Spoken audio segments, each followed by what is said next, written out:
মধ্যপ্রাচ্যে যখন Iran Israel উত্তেজনা তুঙ্গে, তখন তেহরানের একটি জাদুঘরে প্রদর্শিত হচ্ছে ইরানের শক্তিশালী সব সামরিক সরঞ্জাম, যেখানে রয়েছে ক্ষেপণাস্ত্র, প্রতিরক্ষা ব্যবস্থা সহ সাম্প্রতিক সময়ে তৈরি অত্যাধুনিক সব অস্ত্র। ইরান ইসরায়েলের পাল্টাপাল্টি হামলার পর নিজেদের ভূখণ্ড রক্ষার পাশাপাশি পুরো মুসলিম বিশ্বের পাশে দাঁড়াতে নিজেদের সমরাস্ত্র ঝালিয়ে নিচ্ছে তেহরান। পহেলা অক্টোবর ইসরায়েলে হামলার পর থেকেই ইরানের সমরাস্ত্রের বড় অংশ হয়ে গেছে ব্যালিস্টিক ক্ষেপণাস্ত্র। যুক্তরাষ্ট্রের জাতীয় বুদ্ধিমত্তা কার্যালয় বলছে, পুরো মধ্যপ্রাচ্যে ইরানের মতো ব্যালিস্টিক ক্ষেপণাস্ত্র কোনো দেশের কাছে নেই। গেল কয়েক বছরে ব্যালিস্টিক ক্ষেপণাস্ত্রে নিজেদের এত স্বয়ংসম্পূর্ণ করেছে তেহরান।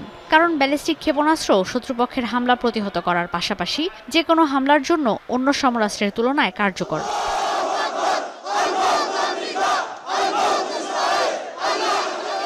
এদিকে ইরানের সামরিক সক্ষমতা ইসরায়েলের সঙ্গে যুদ্ধক্ষেত্রে কাজে লাগাচ্ছে ইয়েমেনের হুথি বিদ্রোহীরা আর লেবাননের সশস্ত্র যোদ্ধা হিজবুল্লাহ। গাজার সাধারণ মানুষের প্রতি ইসরায়েলের আগ্রাসন দেখে গেল এক বছরে নিজেদের সমরাস্ত্রের ভান্ডার শক্তিশালী করে ফেলেছে হুথিরা। তাদের অস্ত্রের মজুদ তাক লাগিয়ে দিয়েছে যুক্তরাষ্ট্রকে। পেন্টাগনের বিলিং সংক্রান্ত অঙ্গ প্রতিষ্ঠান লাপ্লান্টে বলছে, হুথিদের দখলে ক্ষেপণাস্ত্র সহ যে ধরনের সমরাস্ত্র রয়েছে তা এই গোষ্ঠীকে আরও বিপজ্জনক করে তুলেছে।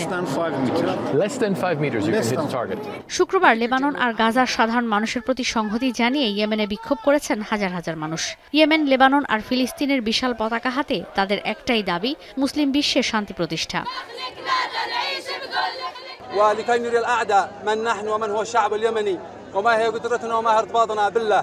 عندنا message for all our enemies. Come on, hurry up, move. We are so thirsty for your blood. رسالتنا لم تكن اليوم فقط، هي رسالتنا كل أسبوع، كل جمعة ونحن هنا وفي كل المناسبات. لم يتخلى الشعب اليمني. গাজায় যুদ্ধবিরতি কার্যকরের দাবি করেছে ইসরায়েলে বসবাসরত ফিলিস্তিনিরাও। এদিকে এত হুমকি ধামকিকে বুড়ো আঙ্গুল দেখিয়ে লেবানন আর গাজায় একযোগে হামলা চালিয়ে যাচ্ছে ইসরায়েলের প্রতিরক্ষা বাহিনী। বৈরুত সহ লেবাননের উত্তরাঞ্চলের বিভিন্ন স্থান থেকে সাধারণ মানুষকে সরে যেতে বলা হয়েছে। গাজার শরণার্থী শিবিরগুলোতে হামলার তীব্রতা বাড়িয়েছে ইসরায়েল। بإيقاف فوري للمأساة بغزة وللمأساة بالضفة الغربية وللمأساة بالقدس والمسجد الأقصى المباركين وللمأساة بلبنان. نطالب بفك الحصار. الهدف بالأساس إنه إحنا بندعي لوقف الحرب، لوقف الإبادة بغزة، لوقف الحرب على لبنان، لوقف المجاعة، للتطهير العرقي، للجرائم اللي بتكون بالمستوطنات.